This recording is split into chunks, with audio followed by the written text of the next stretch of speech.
Oh, you wanna have a conversation now? Too late for that. Errors have been made. You see that door there? You see that nice exit sign above it? That's all you.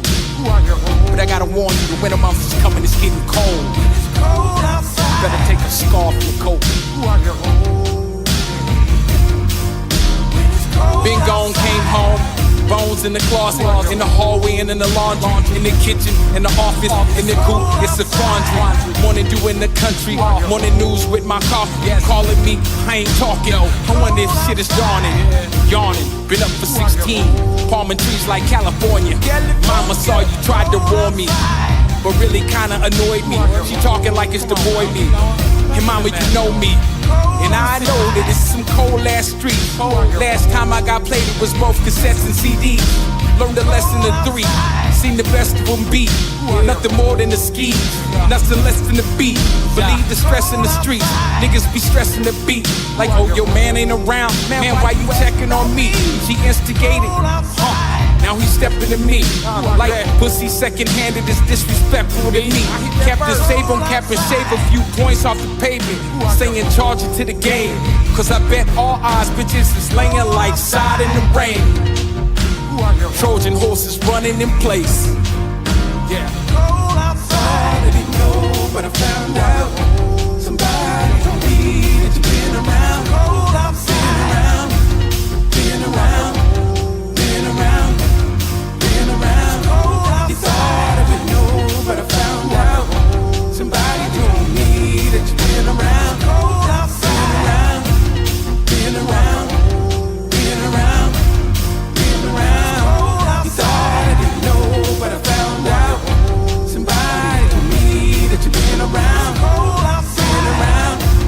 Been around.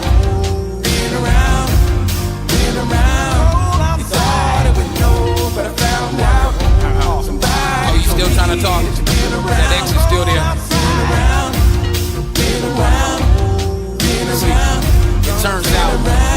Turns out mama was right like she so often is. Cut ties like I stitched, ghosts like I died on this chick.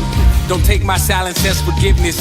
Call me later and try to visit. Ask neighbors about my bitches. I'm minding my own business. Used to be close as stitches. Now we farther than bridges. And lovers at long distances. Heard you had some issues with Mr. So-and-so. Now you different, that's all I know. Cause I don't listen to this talking about so-and-so. Now my head like I hear you though.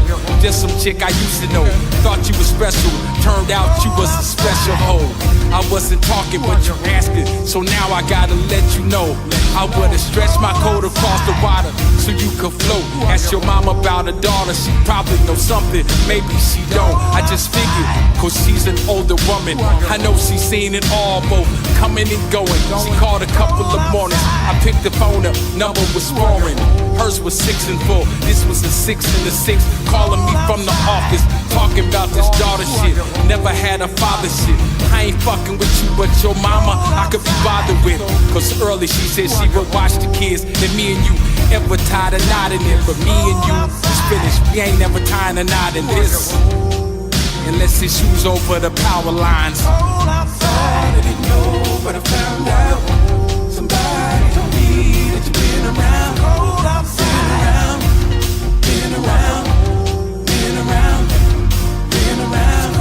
You thought I would know, but I found out. Somebody told me that you've been around. Been around. You thought I didn't know, but I found out. Somebody told me that you've been around.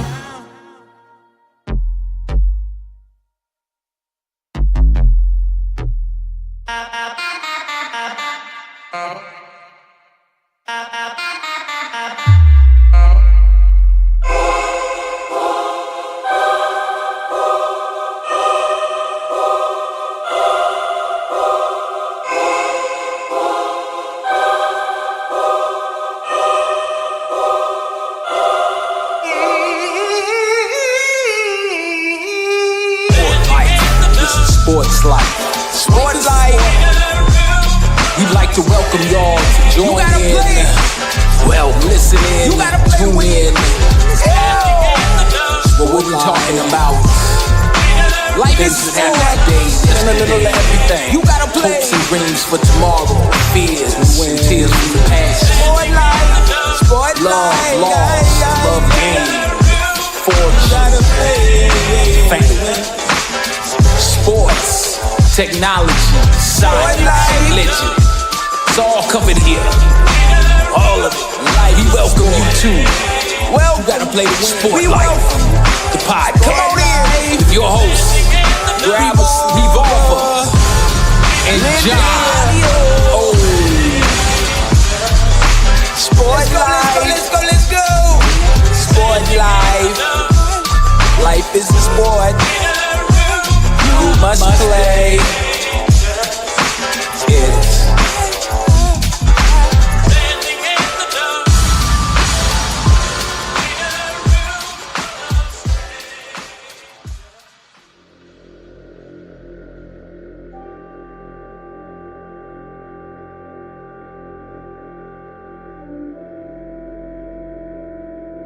As the morning sun rays intermittently sparkle through the atmospheric haze, I tried further to steel myself for whatever might lie around the next corner. In the passenger seat next to me, Phyllis was quiet. She watched solemnly as the woman collapsed flat on the ground behind us, and in the reflection from her passenger side window, I could see the tears welling in her eyes. It reminded me again that despite all of our back and forth sarcasm, prank playing, and fun, she wasn't always the cold-hearted, ball-busting chick that she liked to come off as. Then, as though she was reading my mind, it was gone. The tears had receded like the evening waves, washing away the sandcastles of sadness and carrying them off into the infinite blue of silence. The tough bitch was back, and that is what we needed her to be. That is what I needed her to be. There was no point in feeling sorrow for just one or two or three or four, 10, 20, 30, 100 of them. They were all dead or dying now. And us, we had to buck up and get on our way. We had a mission, a destination where hopefully our new brethren would await us. Just up ahead of us, my best friend Jake Dineska, his younger brother Patrick Dineska, and Pat's girlfriend Mika Michael wove in, out, and around the rubble in burning cars. From our elevated vantage point in the big SUV behind them, I could tell that the three of them were having a highly animated conversation in there. No doubt they were discussing how horrific things had become in just one night. They too probably wondered, as I was wondering, how the hell we were supposed to survive any of this. But we had, and everything around us hadn't. I tapped on the horn to get Jake's attention before we made our way to the freeway leading out of town. He reduced his speed further. I pulled up parallel to them. Phyllis rolled her window down. And then the foul-smelling stench invaded the cab in full bore. Along with it came the pungent odors of burning plastic, metals, and human and animal flesh, it must have been. I thought to myself, this must be what hell smells like. It seemed to set fire to my lungs and singe the hairs inside my nostrils, and I found it difficult at best to even speak loud enough to convey my message to Jake. My lungs wanted nothing to do with this subhuman air and mustered little more than a cough, another cough, before I could say, "Pull over here, Jake."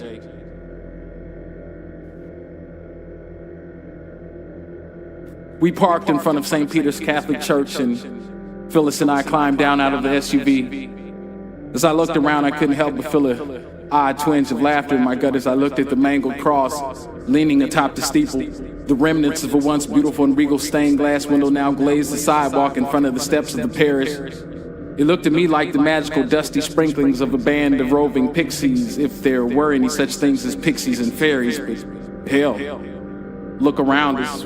Why couldn't there be? Jake and I leaned against the hood of the Mustang, surveying the damage around us, while the girl stood in the street pointing out places it used to be, remembering times it would be no more. It was becoming a bit easier on our lungs now, especially as the hollow winds began to blow through, low and cool. Patrick walked over, crunching slowly through the layers of broken stained glass. as he reached into his cigarette pack and withdrew a joint. It's just what the doctor ordered at the time. Some sort of break from this reality, though. Nothing was going to take this away. At least this might take the edge off a little bit. My head began to throb again, slightly, dully. Nasty cut there, bro. You okay? Yeah, man, just came down the stairs a little crazy this morning in the shake-up. Dude, Mika had a problem this morning, too. Yeah, I burnt the shit out of my arm in the kitchen. She said as she unbuttoned and rolled up the sleeve on her shirt. Pots and pans were flying all over the fucking place. She illustrated even if she pretended to fend off imaginary enemies like a sword fighter. We all laughed, but it wasn't really that funny, but it was a good thing because I wasn't sure if any of us would ever be able to laugh again like we used to. Maybe it was the weed and maybe a combination of that and the bang on the head, but all of a sudden I felt that maybe it wasn't all so bad after all. As long as I had my friends here with me, my dog, I think it may be okay. After Bea had taken care of her morning business, she walked back over. Phyllis followed her, coiling the leash around her hand. Bea still had her I don't give a damn look on her, but I think she sensed that it was time for us to be moving along now. Jake and I had marked our planned route on the maps in red ink. We had allotted time for restroom breaks, stretches, whatever might present itself, but we all were keenly aware that stoppage might not be possible in some of the places that we would pass through. Some of those places would be too dangerous to loiter in. Some others, if given the chance, would stop us, destroy us for good. After I had folded the map and tossed it through the window onto the front seat, Jake handed me a two-way phone and began explaining how to operate it. Look, man, from now on, no one goes anywhere alone. Both of you. Keep these on at all times. You sound scared, man. Fuck you. Serious, I'm not playing. Oh, okay, sorry. You both have extra batteries that can be charged off the lighter inside the truck, he said. Keep one charging at all times. I said, I got it. He said they work really well about 1,000 feet, but after that, not so well. Okay, 1,000 feet, I got it. See the yellow button there on the side? Push that. When I pushed the button, the small two-way opened down the middle, revealing a small-scale computer keypad and screen. He said you can also type messages on the keypad and send them back and forth. That will work up to about 2,000 feet. Dude, where the hell did you get these? It's Pat, man. You know, a hustler. Said he bought them off some electronics guy he knows. Yeah, it sounds like Pat. He's always got a connection. Right, and I didn't ask anything else about it. Yeah, it's better that way. It's about 10:18, man. We gotta get moving soon.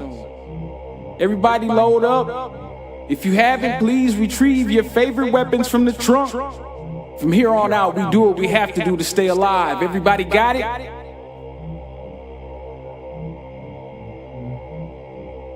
Pat was sitting on the hood of the Mustang with a chrome barrel handgun. He was pointing at imaginary targets, keeping one eye squinted shut. He was getting comfortable with the weight and feel of the gun in his hand, which didn't seem like a bad idea at all. We had to get used to carrying them now wherever we went. We had to be ready to draw and fire at any moment. For the past 4 months, we had been at the shooting range over 20 times, but really mentally, it's not the same thing. Being in the streets packing was far different than shooting at paper targets inside a building.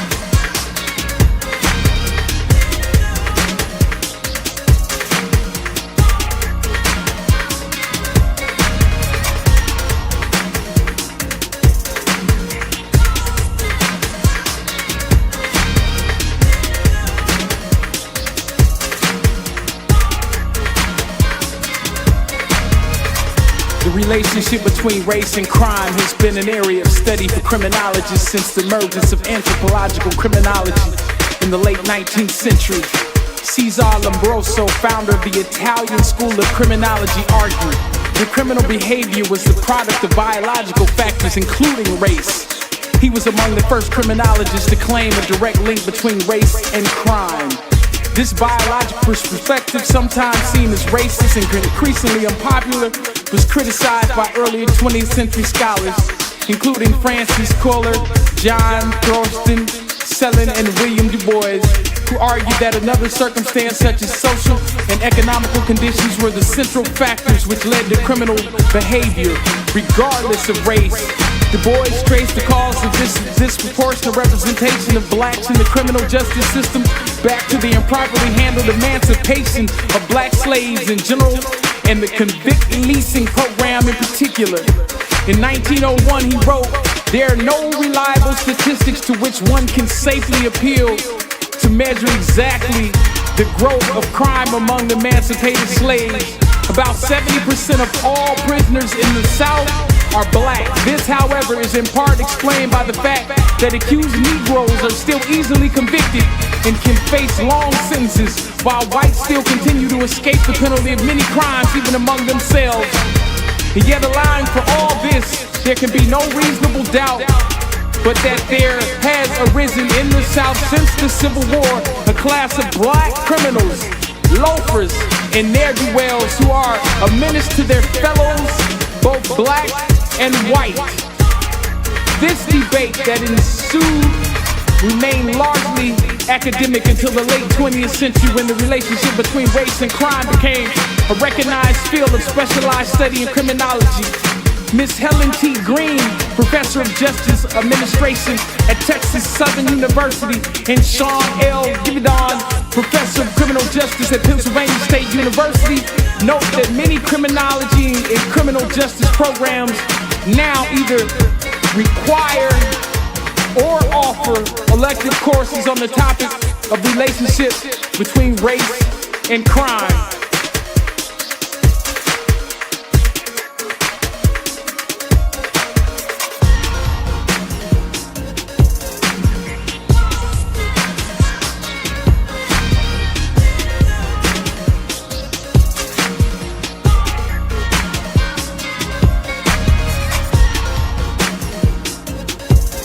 Hey, hey, hey, hey. It's Wednesday, y'all. We on the hump.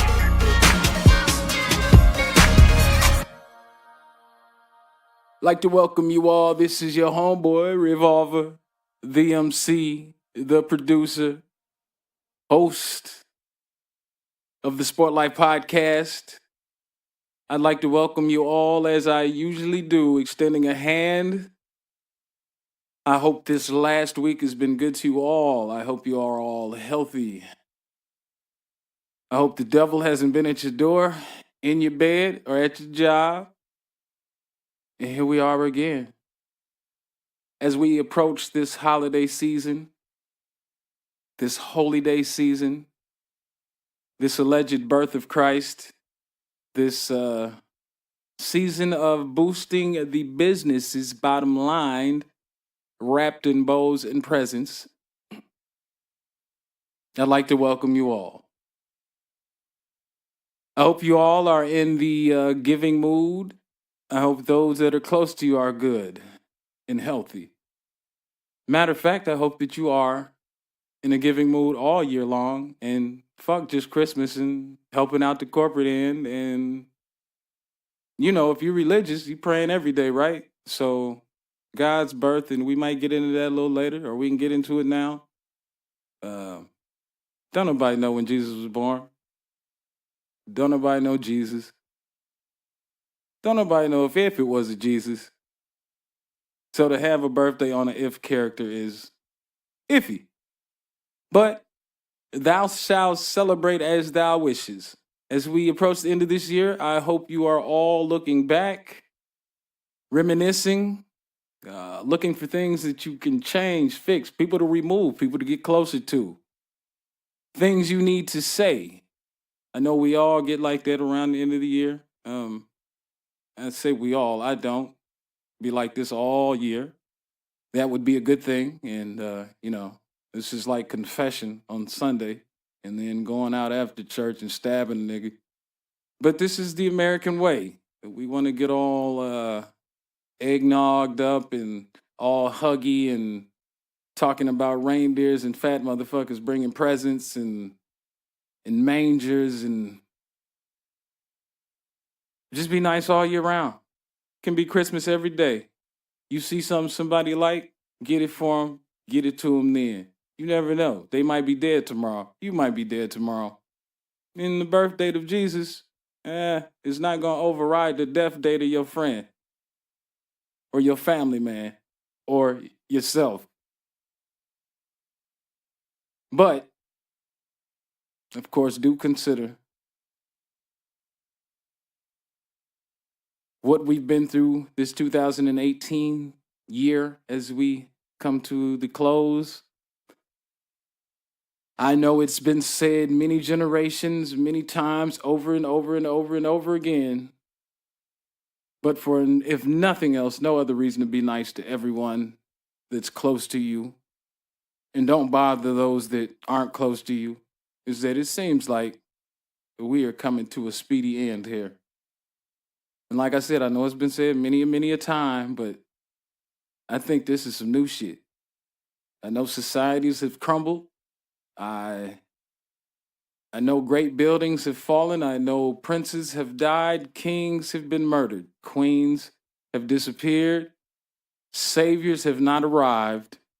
But in all those times, they didn't have an internet. They didn't have a computer. They didn't have a divided nation based on race, money, lies, made up shit. Perhaps they did have some of it, but they didn't have the full weight of what we got now. They didn't have children that were legitimately smarter than them,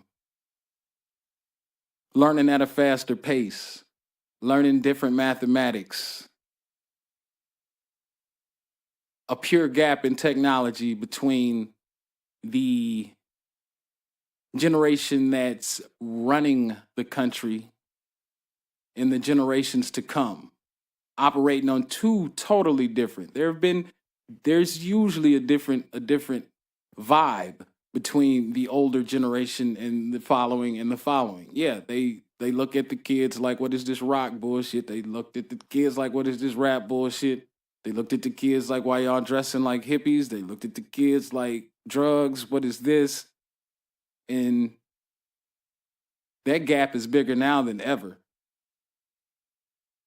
The controls are sliding into different hands, but those old hands that don't communicate on the same wavelength as us younger, and those younger than I, they're doing everything they can do to hold on to it. They're doing everything in their power to keep us running on oil, keep us in debt, keep housing prices high, keep bad food in the hood, put good food in the other neighborhoods, and then charge an arm and a leg for something that's supposed to be fresh and locally sourced. So where's all the cost coming from when you're transporting from down the street? But, that's neither here nor there. That's more BS.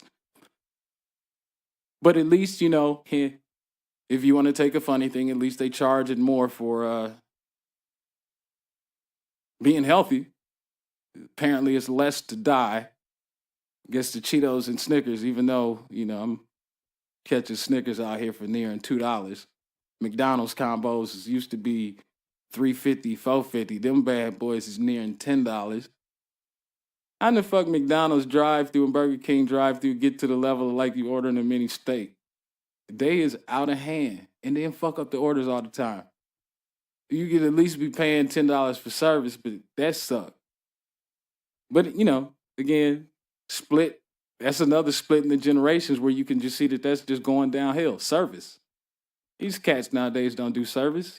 They serve themselves. So when you're serving yourselves and you are brought up kind of self-centered, participation ribbon winning, you tend not to provide good customer service because you don't see really beyond yourself. When your time comes and some shit's fucked up and you want some assistance, then you'll see, oh, it's fucked up.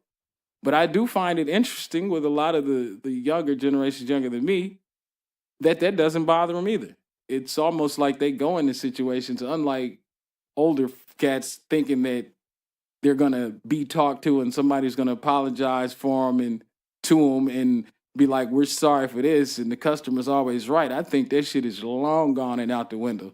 Customer ain't always right. These motherfuckers will hang up on you now.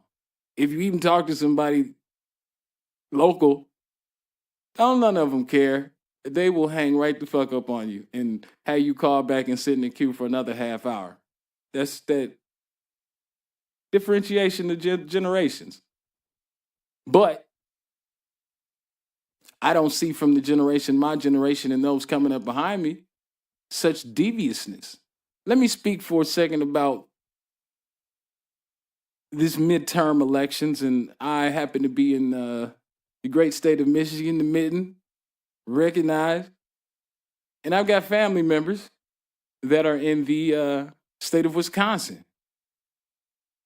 Now, Michigan typically leans Democratic pretty heavily. We've got Republicans. The Republicans did their thing here better than they did in a lot of states, where the state tends to lean and has historically been Democratic, but all the seats, the governor, mayors, etc., they've been implanting Republicans forever, gerrymandering and kind of hedging it out so they can just sit in their little pocket, which is what they've been doing. Which, we got Governor Snyder, who's been here for 8 years. He's been here, and this is during the Flint water issue. He's still here. Did nobody run his ass out of office? This nerdy bitch just tucked his head. He didn't even really tuck his head. He kind of was arrogant about the shit. Which somebody should have arrogantly wiped his fucking ass for that bullshit. Fucking up the kids for the next generation or two.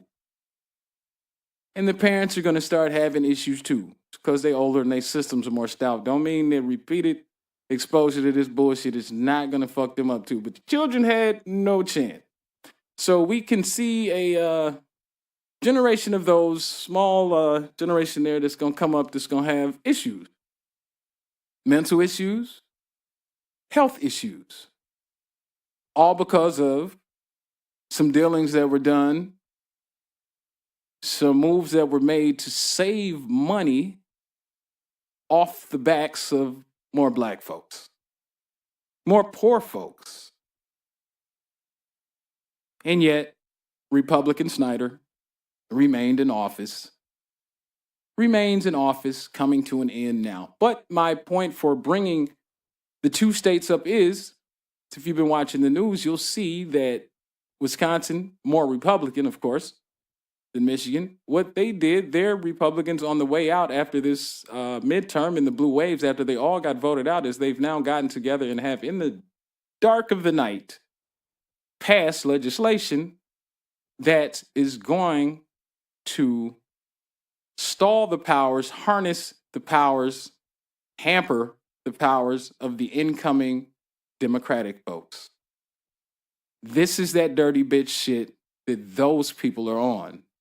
That's why they're not like us, and we can never again allow them into office, into anything dealing with humans for the rest of their time. Once they are out, don't any of you dare vote for them, let them back in, any of it. Don't be blinded by the bullshit. It's been working the same way for the last 60 years. The Republicans are trying to fuck you if you ain't white. I'm sorry. That's what the fuck it is. That's just what the fuck it is. Who in a democratic society is ballsy enough to pull bullshit like this? The country spoke. The state spoke. You sons of bitches are voted out. But you can't take that. Just like the stank hoes that you are, you wanted to leave your earrings and shit on the dresser. Bitch, don't nobody want you no more. Leave. Leave the earth permanently. Leave. Your time of fucking this up is over with. Go fuck up your own family in some cave by your damn self, and don't you ever again. And this goes to all of you across the country. Give a fuck who hearing this. If you've done wrong, don't you dare. A different time is approaching. This goes for crooked cops. This goes for crooked politicians. This goes for crooked motherfuckers, period. It's a war going on outside. Ain't nobody safe. Ain't none of y'all safe. We know y'all been paranoid and stacking heaters because y'all can't scrap. Ain't none of y'all safe because y'all have made it unsafe for us forever. You ain't letting up off of our backs at all. So now it's time to get you off our backs and put you on your back and stand on your fucking throat for a couple hundred fucking years. It's enough for the bullshit. It's no reason behind it other than you sorry inbred bitch people. Who are you? Where did you come from? Why are you here?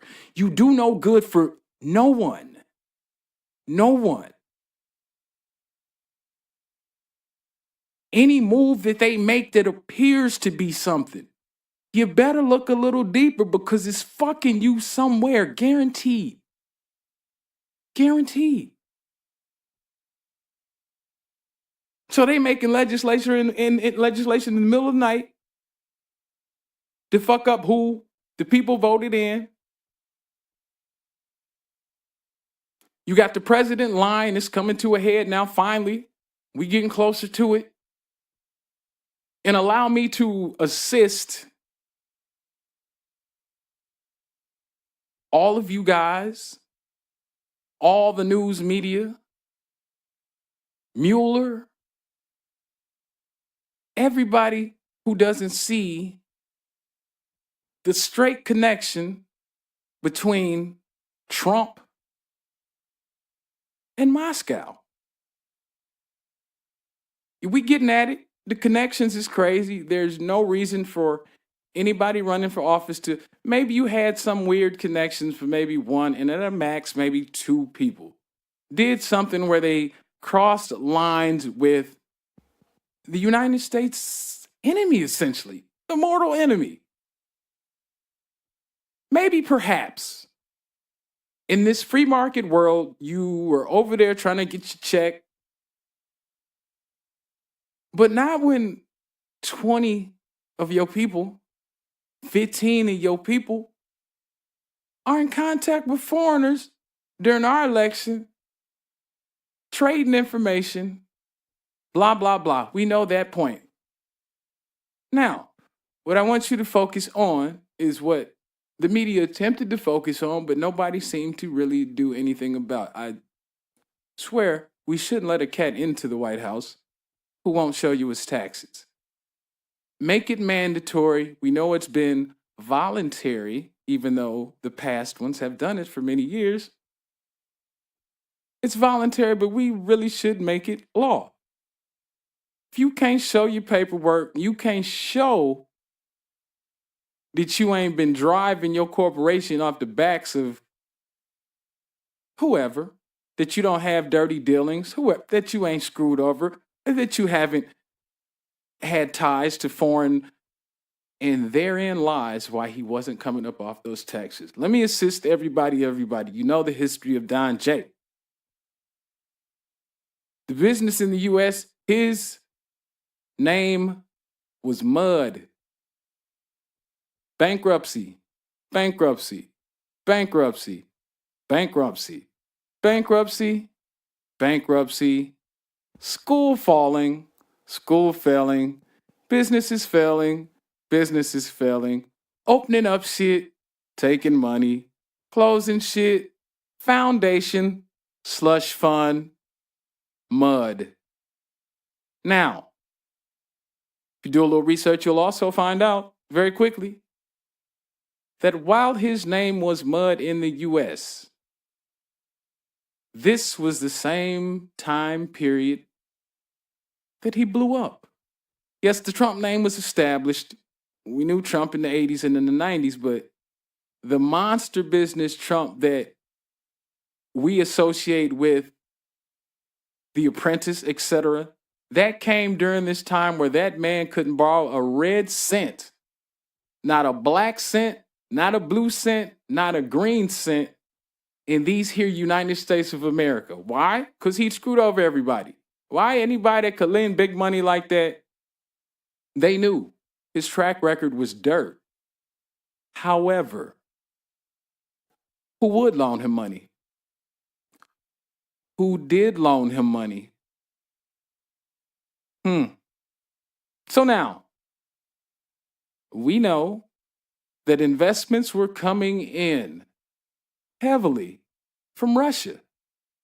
The oligarchies, all their top money stayed, even though Russia, it fell in hard times. However, the people that were rich, Putin's folks, that line up top, they 10%. I'm saying 10%, it's a smaller percentage. They stayed rich, got richer, and are super rich to this day. Their money funnels to the president, though. Putin. Now, so if all the money there, everybody that makes a lot of money, all the banks are really Russian-owned, overseen by the president, no moves are made without his call, his checkoff, his say, then all money being lent out of there in large sums like that. $1 million don't move out of Moscow without tripping and shooting off red flags. You know where that money go? You know what it's going for? You know who sent it out? You know it's the parties? And guess who was borrowing money? Guess who was supplying money to Don Trump? Now, if you're in the United States, you will know what your reputation is. The general public doesn't know because he's on The Apprentice. He's balling. He's looking like he's a big baller to you because he is. Because big money make big money. It keeps turning. You don't go broke once you're really rich. If you go broke once you're really rich, he did a couple of times, you really suck at business. However, general public wouldn't know. But when he needed to build a building or a golf course, etc., the people that he needs to go to, the banks that he would need to go to borrow that sum of money, that amount of money, they know. They're very well aware. So guess who wasn't getting loaned? Not here. Now, you've got that bookend, you've got Russia. We'll put those to the left. And we'll say if you perhaps provided just off rip your tax returns for any of these years while you was United States balling out, someone would look through them very quickly and say, this don't add up. That's why I didn't give the taxes. It was the first lever to show you the connection to Russia, the loaners of the money. So, you're not going to show me your taxes? Because I'll look at what you're holding. I'll look at the number that you're saying, and I'll say, wait a minute. You're not getting any loans here. You're not really generating any money here. How do you own all of this? Where did the funding and backing come from this? Oh, Russia? Oh. Turns out they're tampering with our election. Oh, Turns out WikiLeaks leaks runs from the country, lands in Russia, still in Russia, safe. Snowden? Anybody? Russia? Not coming home? Ain't getting them back? Interesting that you would go there and we can't get them back. WikiLeaks, Trump, call to Russians, to the fat kid or whoever he wants to say that's in the basement. Guess what? They were still Russian. So we are still going to count that as the same thing.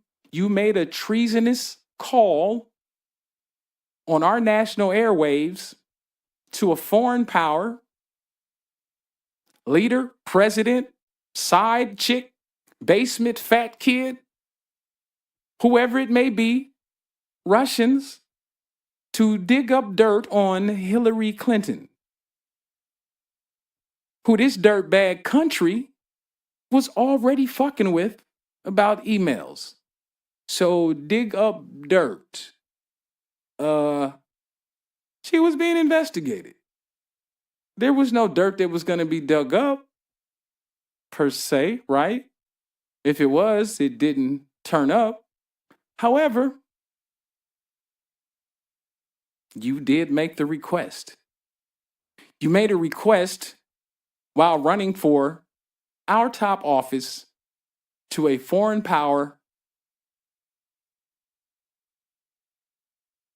who you owe a lot of money to, who essentially from your worth owns you.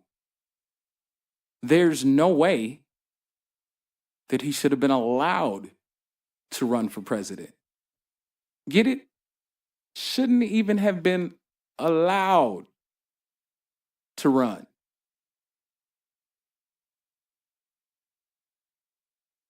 That's why the taxes were important. That's what it is.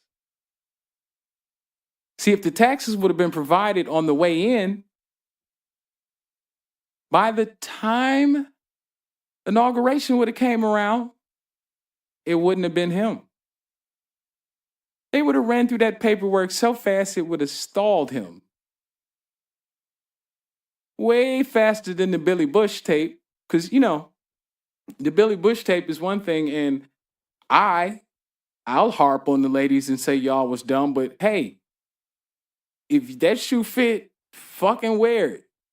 Y'all been treated like shit by the white fella for the entirety of your existence. So I guess y'all did what y'all do that time around.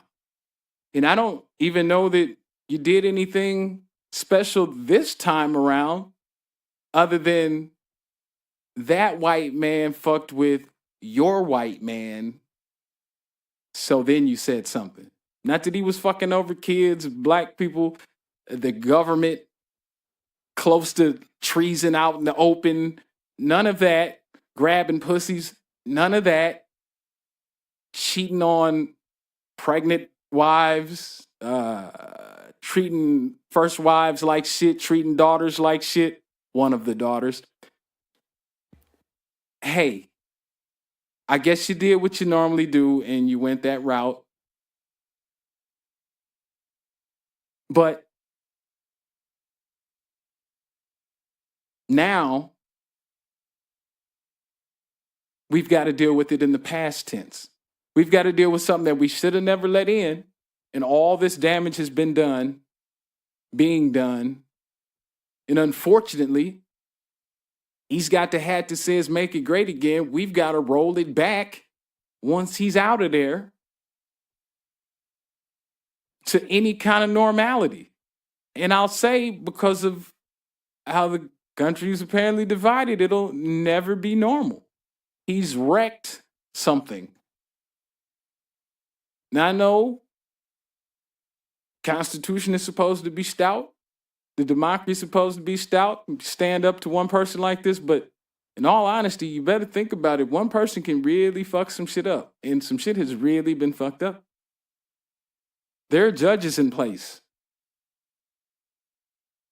that are going to do some foul rulings in the next 10, 20 years. Young cats. Young cats. It's going to be on the bench for a long time. This is the setup. Just came through for the fuck up. Now, hopefully, when he get booted out of office, when he get locked in the jail, under the jail, or whatever the fuck happened to him, long as he get the fuck out of our faces. P.S.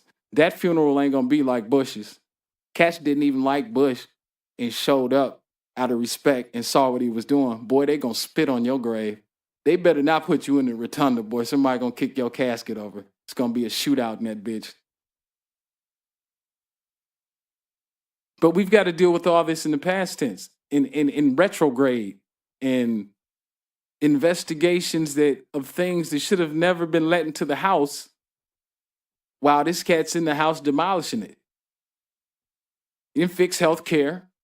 The country spoke again. The judicial system has spoken again. But you hedged at it, you bit at it, you pulled at it, you bit at it. And what I hope and pray to God that all you people do that are listening to me and that speak, anybody that you know, don't be scared to talk politics.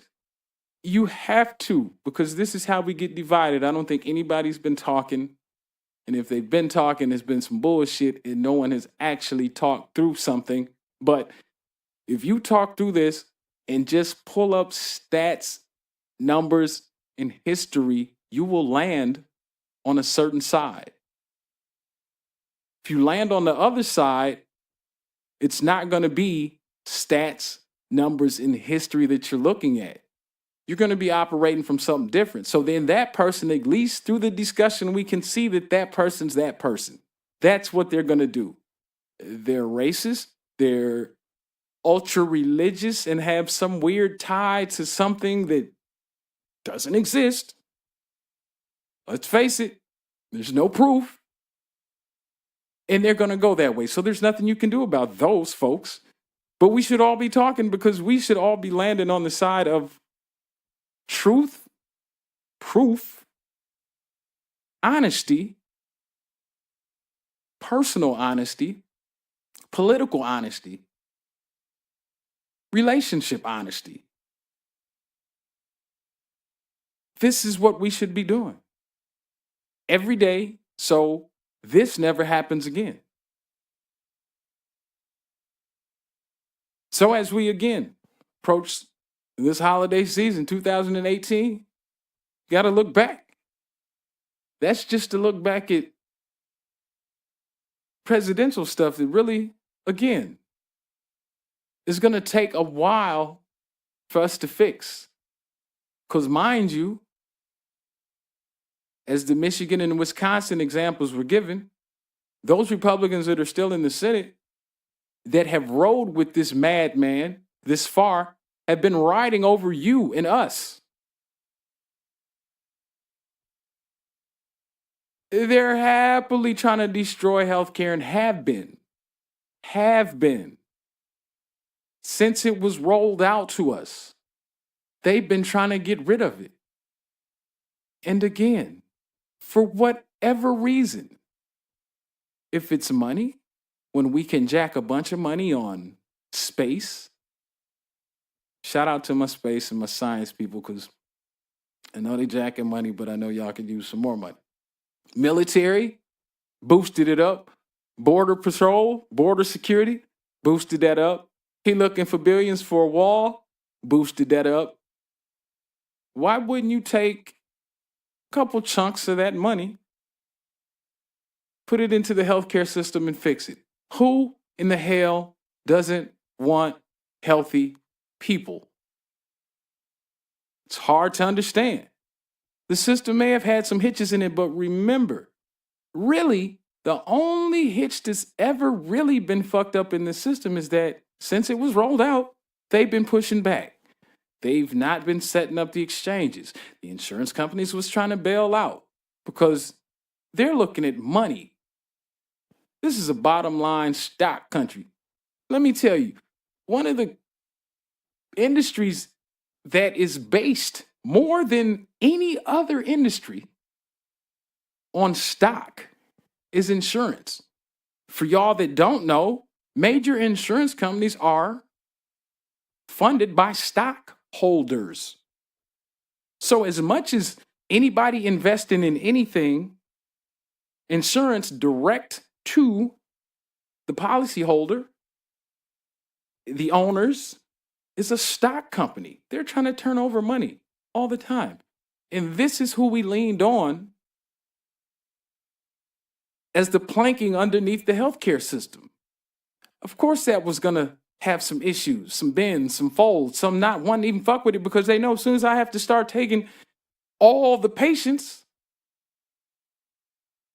I'll talk about that too. I have to start taking all the patients, then it's going to fuck with my bottom line. Now, that theory to me is a little whack because if everybody coming to the hospital, sure, you're no longer getting the catastrophic, heart conditions, right? Because we're in better health, because we're going earlier and sooner. You're not getting the black lady with breast cancer stage 4 instead of 1 and surviving, which healthcare boosted black women. Shout out to Obama on that. Shout out to Hillary and Bill on that. And shout out to, whose was that? Mitt Romney, I believe, was one of the originals in his state. Shout out to them for drafting it up because that saved, to date, has saved a lot of black women. Because guess who doesn't go to the hospital, doctor, anyway? Black people. Why? Why? Someone has asked me why. Why don't people go to the hospital? Black men don't go to the hospital because we don't trust doctors. Why don't we trust doctors? Because some fucked up shit has happened historically. You want to get a book?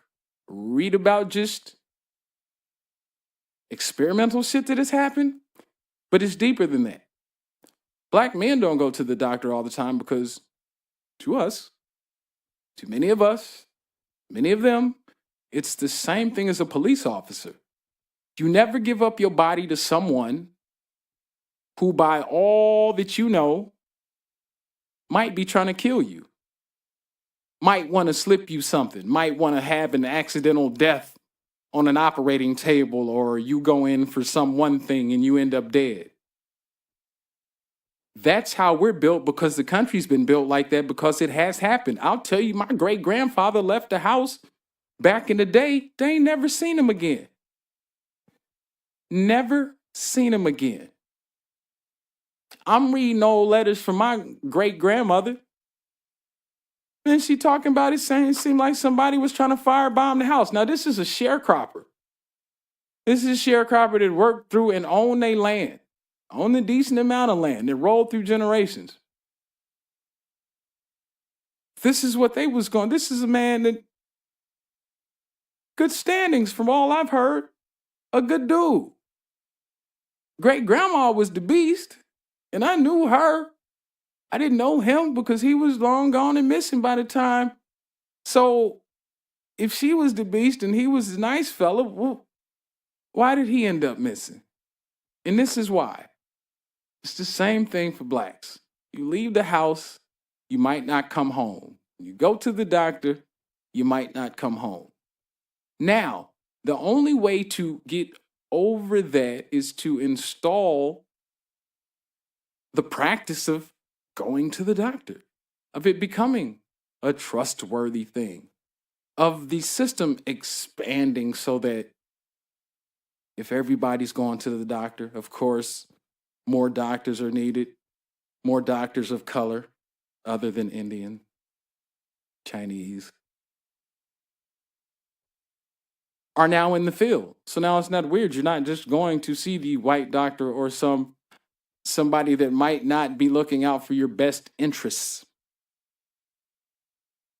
Overall, populace get more healthy. So again, you might not get the catastrophic surgery money, doctor bills, but if everybody's gone, the frequency of hospital visits seems to me that it would quickly override the cost that you're intaking from major operations, etc. So I really don't buy that from the insurance side either. I really don't know why they were so nervous and panicked either. A pre-existing condition doesn't necessarily mean anything to you, right? Couple more pills. It's not generally going to be a bunch of surgeries. However, if it was a bunch of surgeries or something that over a long time was going to take a lot of money, well, then our government should have taken a pinch from space, a pinch from the missiles, pinch from the wall, and cobbled together a fucking couple $1 billion and seeded the program. This is money that's outlined for shit anyway. We supposedly bringing troops back. Don't we have money there? Trump was supposedly this great businessman where I see everybody in the world don't think you shit as a businessman. You keep making these trips and you ain't doing shit but looking like an orange-faced bastard out there. And they laugh as soon as you turn around. And when you leave here, we laughing too. Ours is just have a few tears involved because you're screwing us. And because it's really sad that you exist and that you were allowed to get to where you are at right now. But while you over there talking about you doing all these business moves and shaking and gaming and all this, blah, blah, it should have been generating some extra money, right? Or at least not money going out. So then we should have had some money to make America healthy. How about that? Do you not want Americans healthy? Do you not want a certain segment of the population healthy? Because we know what color the Senate is. Those old folks, old white folks in the Senate, they running into all kinds of cancers and things like that. Who? Oh, that's right. They have superior health care as a senator for life. Probably their family too. Probably the immediate family too, right? Covered under your insurance. That's how most companies work. Okay, so I'd see why you don't give a fuck, right? You covered. If you get sick or whatnot, you got the best coverage. You gonna get to where you need to get to. Your family gonna get to where they need to get to. But everybody else, fuck them, I guess, is what that is. Seems to me you just do the healthcare and get that off the table. Just if you was just trying to make society run like a oiled machine. Can't be well oiled yet, but a nicely oiled machine. You would want the cogs and the pieces of it to be as healthy as possible for your workforce, for your education. Hell, if we're going to continue to be in wars and sending troops places, you want healthy, strong, vibrant young men and women. They could move that age up too. We've got a weird thing about sending babies to war when, you can't send too many grown folks to war. We'll kind of see what the fuck is going on. You can't pull the same wool over older fella's eyes as you can a young fella. They chomping at the bit and ready to go and under the pressures of society. And am I gonna go to college and my young family and what else? What other skills do I have? And I can go do this for a while and we can. Dude, they sending you to potential war, to potential death in exchange for a future. That's not really cool either. Death in exchange for a future. Think about I'm not going to talk about it right now, but just think about it as you go. How many jobs there are that in fact are exchanging potential death for a potential future. We can go as crazy as working in a mine, flying a plane, being a police officer, military, National Guard, bomb technician, electrician, window washer, mechanic, or just being a black man, leaving the house. To go to any of those jobs, McDonald's, washing the floors, filling up tires, washing windows, all of that. That really had no point, but that was the point. So that is something that we are really going to have to deal with here. We are dealing with it, and I hope that we as a country can somehow make our way through, out, and around this. Now, in other happy news of 2018, shout out to Penny Marshall. Laverne is dead, and that brings me to 2018. Boy, we lost a lot of talent. A lot of it was older talent, but talent.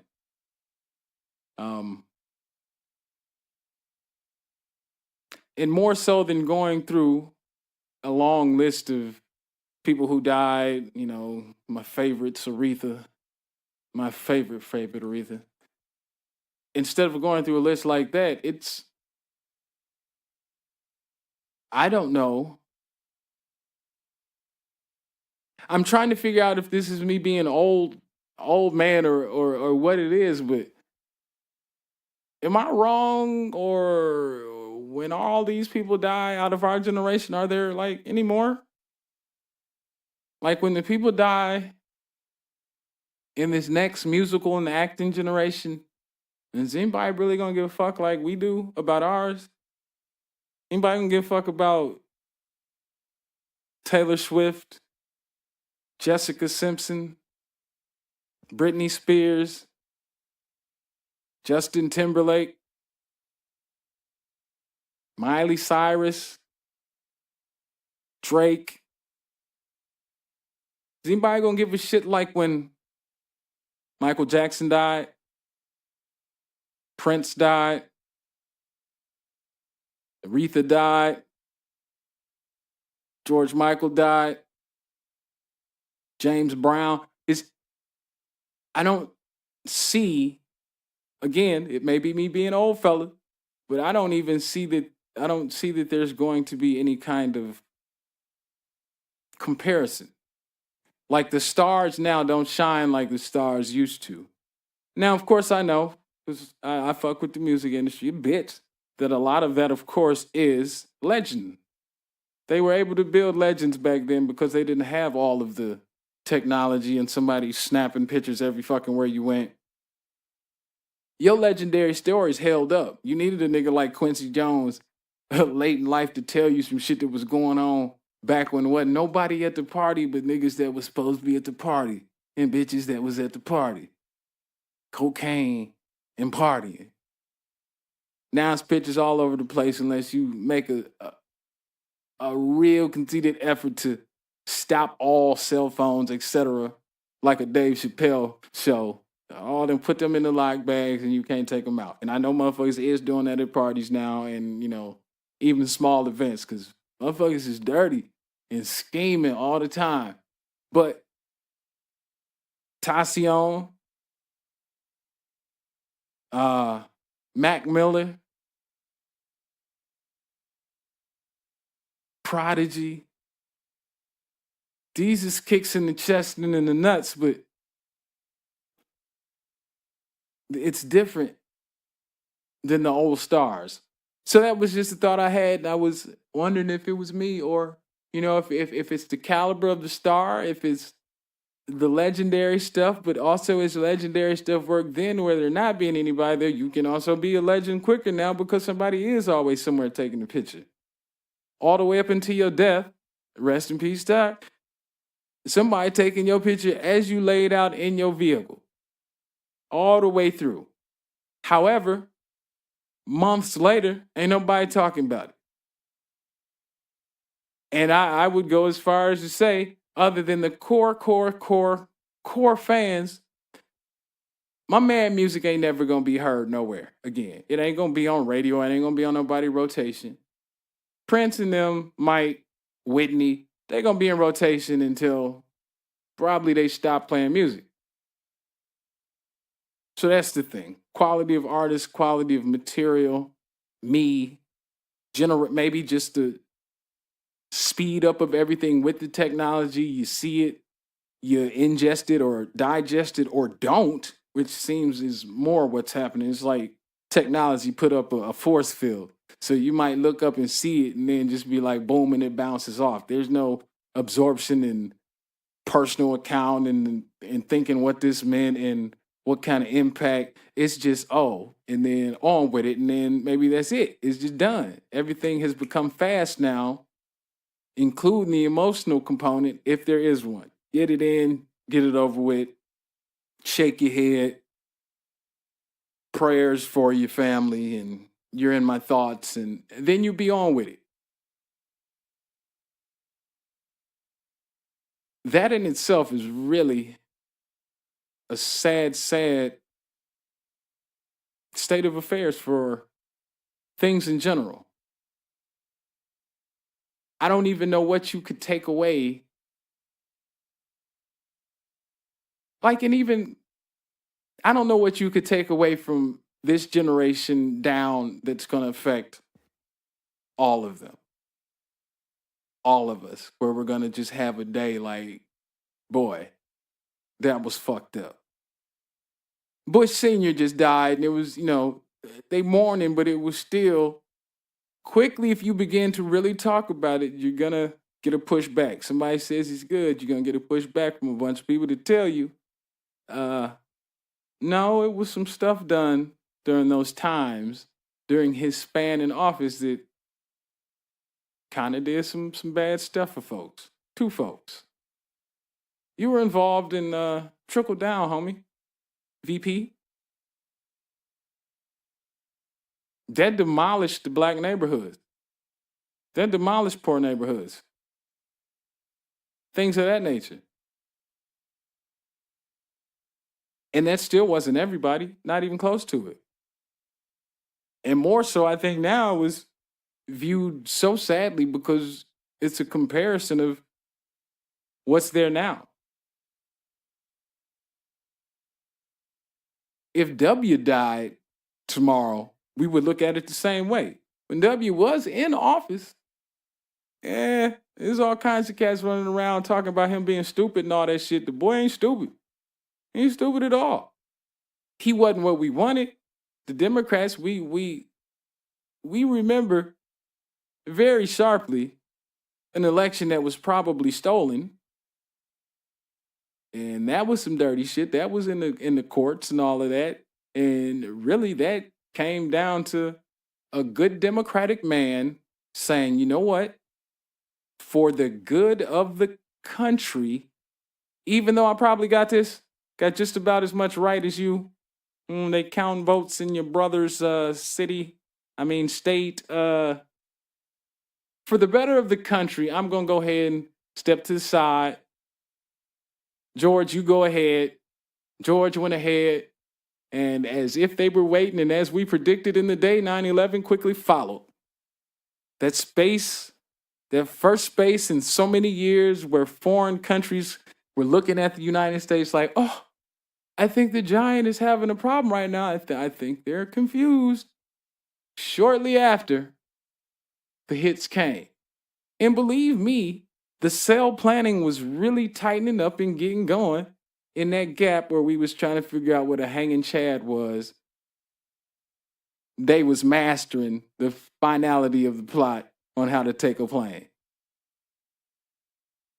This is the importance of your country being in fucking flux over bullshit when it shouldn't be.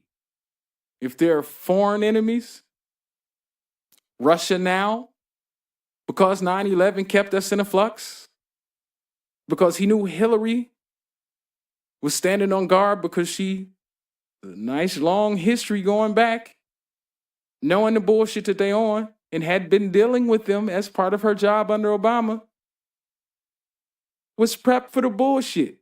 They didn't want that there. So again, while we were in flux,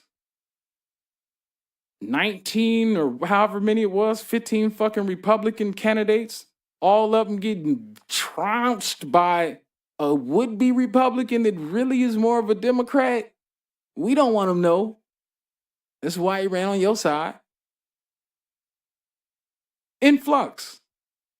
And they use that point in that position to get on in there and assist, push, further divide us. You shouldn't be able to divide us. Actually, further just highlighted the divisions that were cooking underneath.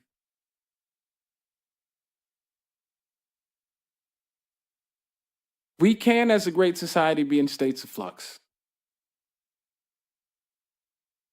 That's not going anywhere.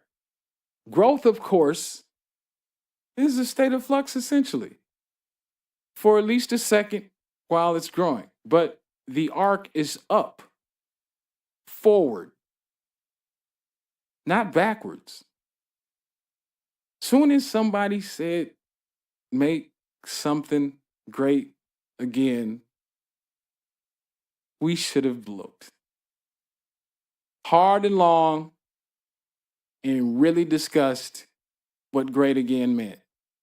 Because I'm pretty sure to date, I've still never heard out of that man's mouth when he was talking about. Where? For who? Flux. We just here spinning our wheels, and we need to be progressing for all of us, for the children, for ourselves, for our parents, for our grandparents. We should always be progressing to a state of peace and calmness.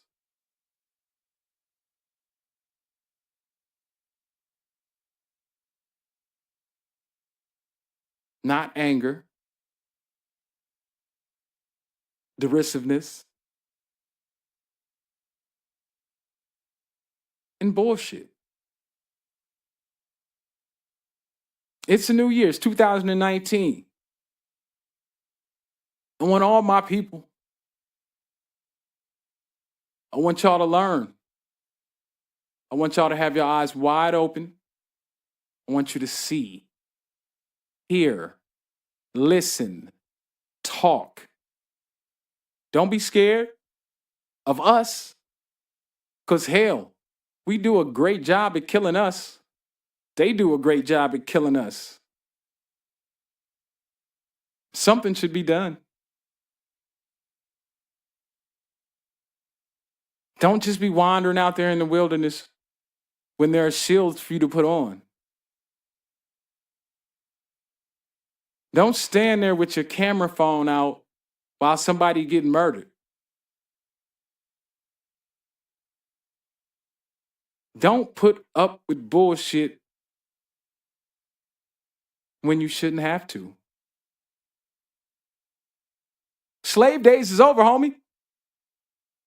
It's over. It's time to get up here and get at these motherfuckers.